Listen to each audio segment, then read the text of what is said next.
Welcome for this installment of Travel Like an Ocean. I want to welcome back everyone who's supported me in the past and any new viewers who may be with us now. For this video, I want to travel down the darker side of cruising. I'd like to cover a topic pretty heavy, which I normally wouldn't cover in this type of forum. However, I do think it's very important that you as my viewer get to hear this. Now, you know my love for cruising and a cruise vacation, and I'm always going to think highly of that activity. However, there are two stories to that type of vacation lifestyle, and I want to cover that in this video.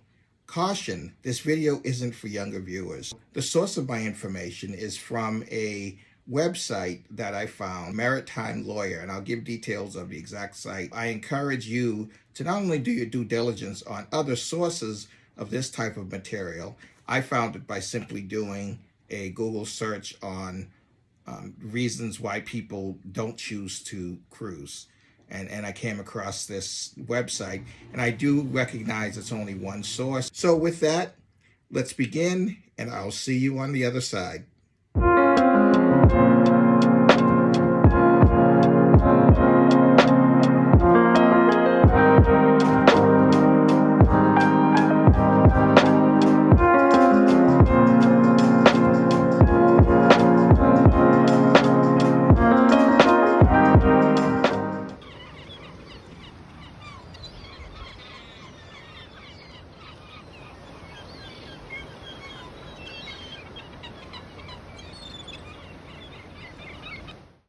The structure of this video today will follow in the following manner. First, I'll go over the 10 reasons why this firm believes you should not sail.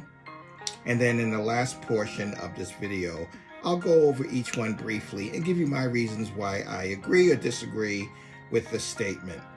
By no means is this an attempt to try to convince you whether to believe what I'm reading to you or not, or to have you believe my statements as truer than the facts that I'm going to present in this video. But what it is doing is providing an opportunity to at least have the discussion with your own family as you're thinking about this. Everyone wants to believe about the best and funnest things about a vacation, especially a cruise, but these are the negative things. What I will say though is don't be too short-sighted, because anything that I'm talking about that can happen on a cruise can certainly happen in an all-inclusive place or a camping ground. The majority of things that happen on a cruise is fun, it's family-friendly, and it's a great vacation. So I'm not giving you any indication at all that I am down on cruising. I just want to be able to provide a balanced view, because a lot of my information is skewed towards really loving cruising and pushing that forward. Normally, I really love the aspect of cruising and family vacations, and I always talk about the virtues of doing so.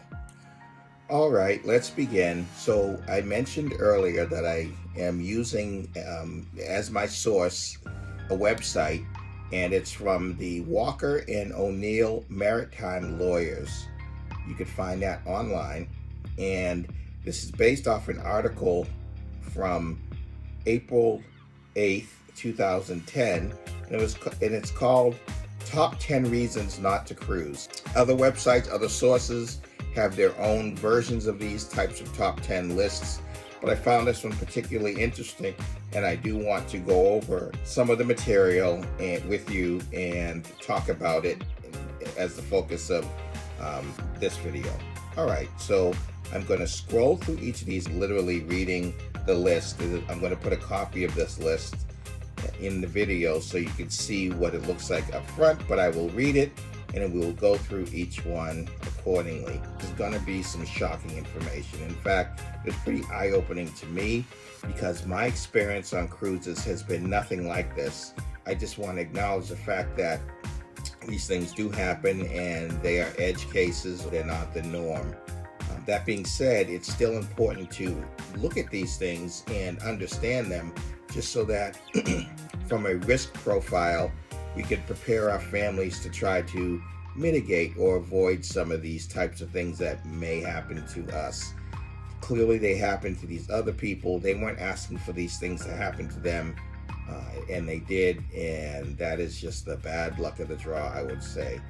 I would also re-emphasize that this can happen not only on cruises, but in other forms of transportation. So please, please, please don't think that this is exclusively to cruising and that if your family goes on a cruise, these things will happen. It's with me sharing this information that you are aware of it so that you can make sure these things don't happen. All right, with that said, let's begin with number one. So according to this article, I'm just going to read them 1 through 10, and then we'll dig into each number. And these aren't in any particular order. This is just the way it's listed on the website. Would imagine that part of that reason is for effect. It was pretty effective with me. But in any event, here we go. Number one, cruise lines are a perfect place to sexually abuse children. Number two, cruise ships are a perfect place to commit a crime and get away with it. Number three, Carnival, Royal Caribbean, and NCL are corporate felons. Number four, if you're a victim on a cruise ship, the cruise will treat you like a criminal. Number five, if you are retired or a child, the cruise line considers your life worthless. Number six, if the ship doctor kills you, too bad. Number seven, cruise lines exploit foreign crew members like you never believe. Number eight, Blackwater, Blackwater, Blackwater. Number nine, bunker fuel, Navy tar sludge. And number 10, cruise lines avoid all U.S. taxes by registering in places like Panama and Libya. So those are the items to go through each of them and give a little feedback. My reaction is to that particular item and provide some commentary information based off of my family's cruising and how we handled some of these items. And then other things, I just don't know what to say, right? I mean, it's hard to wrap your head around some of the items that are on here. But with that, let's jump in. Looking at number one, cruise lines are a perfect place to sexually abuse children. This one was the most shocking to me. It never occurred to me that this happens.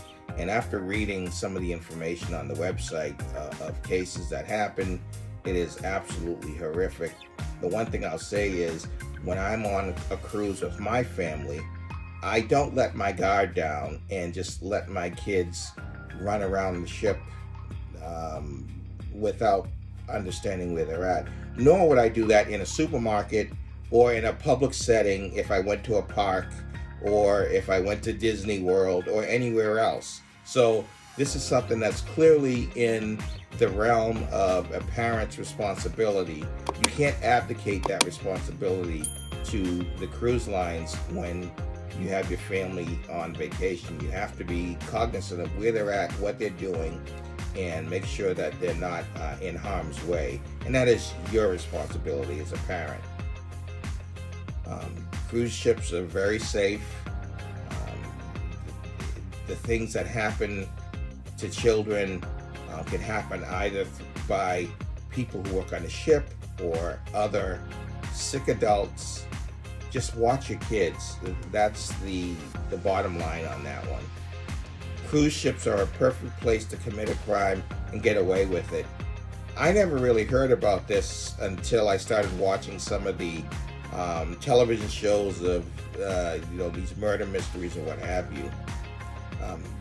These types of sick people will go on a cruise as well as they'll go in the woods. How many stories have you heard about people camping and someone coming in and doing harm to them as they were camping out in the woods, right? So this isn't unique to just cruise ships. This happens everywhere. And the cautionary tale here is you got to be aware of your surroundings, and you got to take normal precautions against these types of things so that you can prepare for them and not be a victim of them. The good news about cruise ships, which is different than the woods or in the city or in a public place, is there are a lot of cameras. That's not to say that there aren't blind spots that people do things, but there are a lot of cameras and a lot of eyes that are looking at every aspect of what's going on. So, this concept of a perfect crime, tossing someone over the side, so forth and so on, it really doesn't exist, because you're going to get caught. And if you're at a point where you're going to kill someone, this is well beyond what the cruise ships could reasonably think about, because a murderer is a murderer, right? That's all I'll say about that one. Number 3, Carnival, Royal Caribbean, NCL are corporate felons. Well, I don't know what to say about that. I actually have nothing to say about that.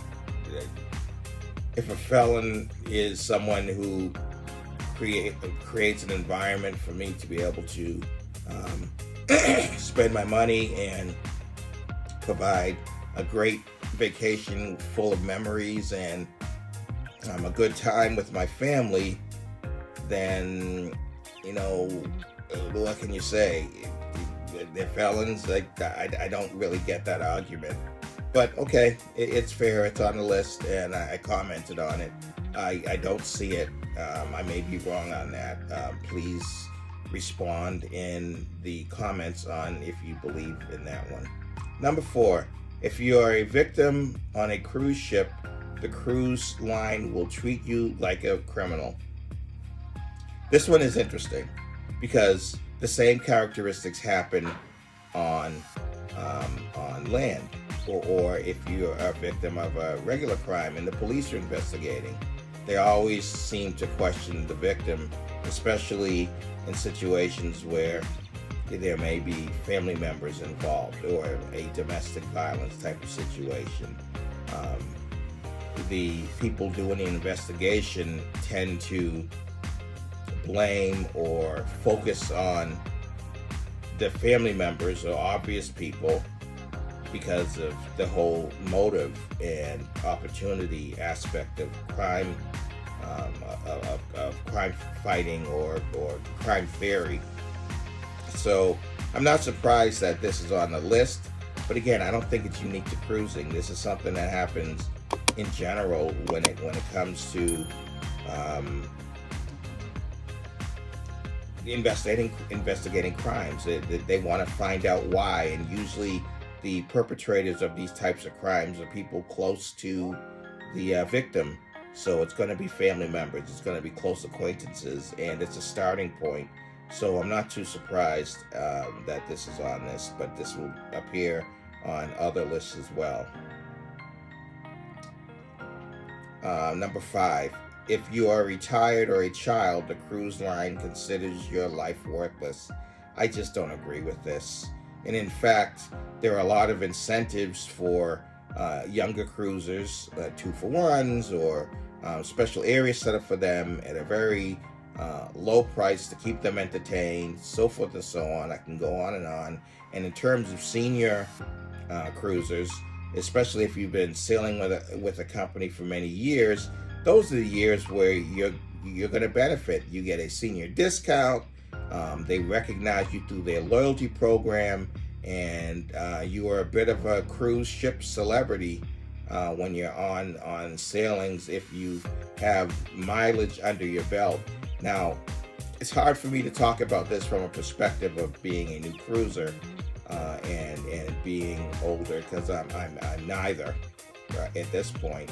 I'll have to get back to you several years from now on this point. But from my perspective, I just don't see that happening. I see young folks being catered to. I see older folks being catered to. and I see the people in the middle being catered to. I think they do a great job with demographics and making sure there are plenty of things for all of their folks to do, and I think they are valued. Number 6, if the ship doctor kills you, too bad. Well, that's pretty cynical, but you can say that about healthcare in general, right? So if you don't have the right types of funds or access, if you go into these free clinics or what have you, and you go for treatment and you can't pay, or you're low on finances or so forth and so on, you get for what you pay for, right? So, this is something that's true not only in the cruise world, but also on land. And I see the cynical nature of that is, if they kill you, who cares, or what can you do about it? At least I'll say doctors on land fear more for malpractice and being sued than perhaps maybe these international doctors. But at the end of the day, if you are a doctor, or one is a doctor, they've taken a Hippocratic oath to do no harm, and I'm hoping that as the professionals they are, and as the lifesavers they are, they take their oath seriously.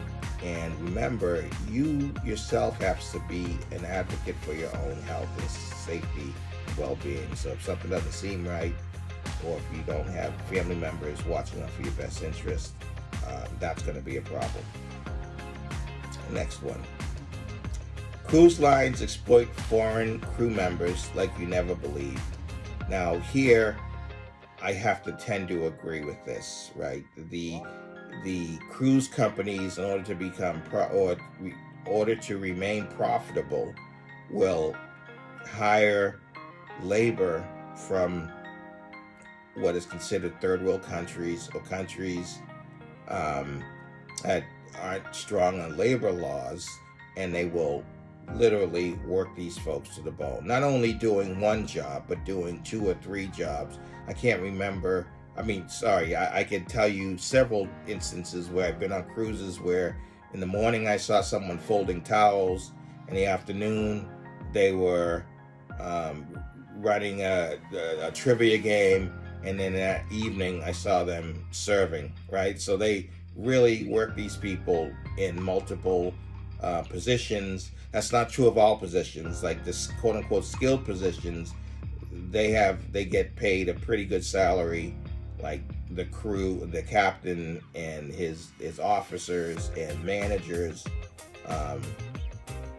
but certainly some of the lower tier employees are doing all kinds of different work, and it's tough. That's why I always say acknowledge these folks by giving them good tips and just pay it forward, because they do work hard.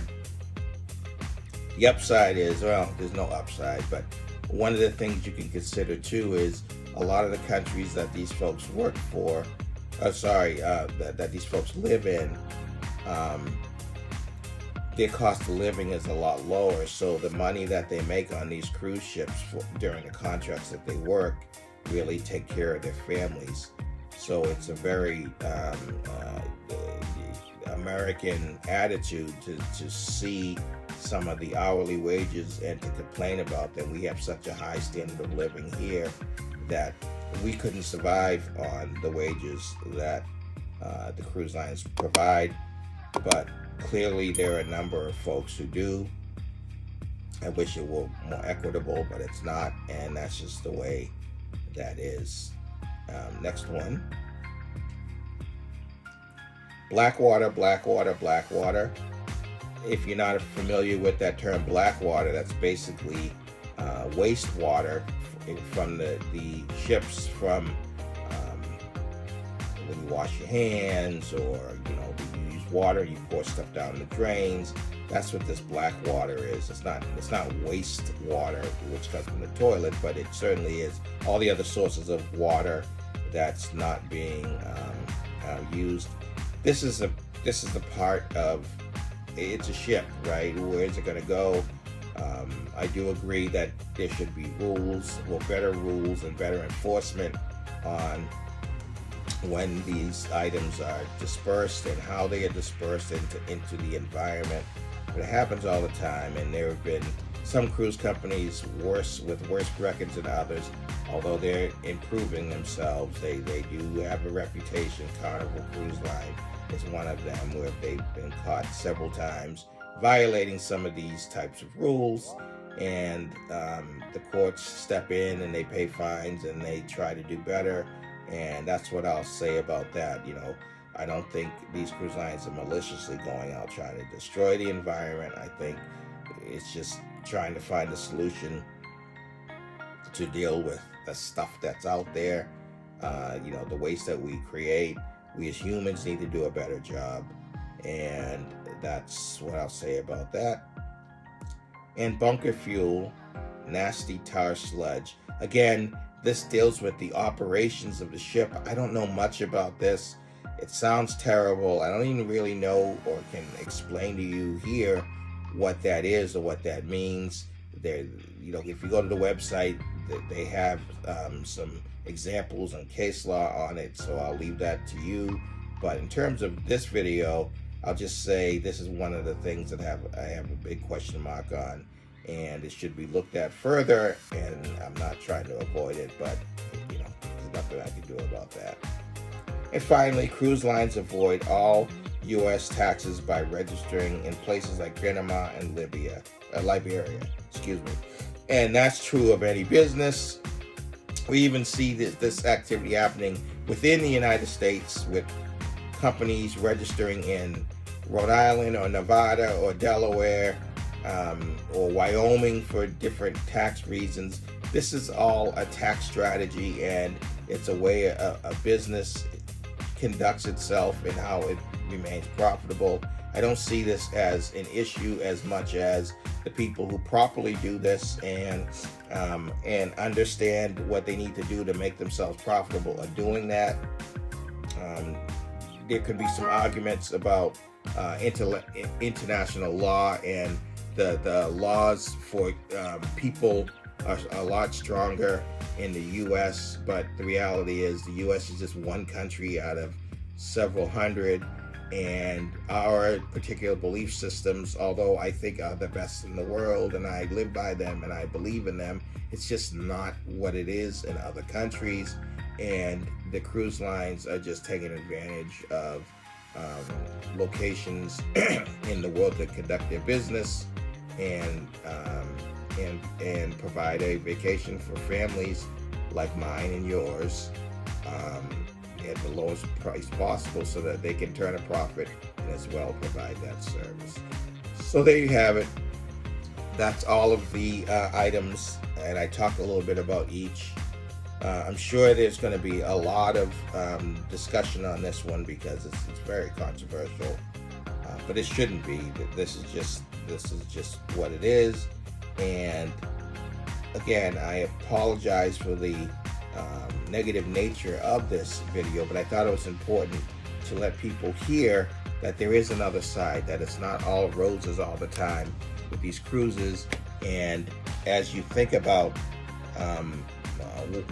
planning your vacation, you understand that these things can happen, and they do happen, and how are you going to deal with that with your family? So if you enjoyed this video, please like and subscribe and ring the bell for future updates on when I'm providing material. It's important to me. It really costs you nothing other than the time to click on those items, but to me it means a lot because I'm trying to build an audience, and I want YouTube to recommend my videos to others that may gain value from it. So please help me out with a like and subscribe and ringing the bell, and leave some comments. So with that, thank you again for joining me. This was a little bit of a long one, but I think it was necessary to get done. And until next time,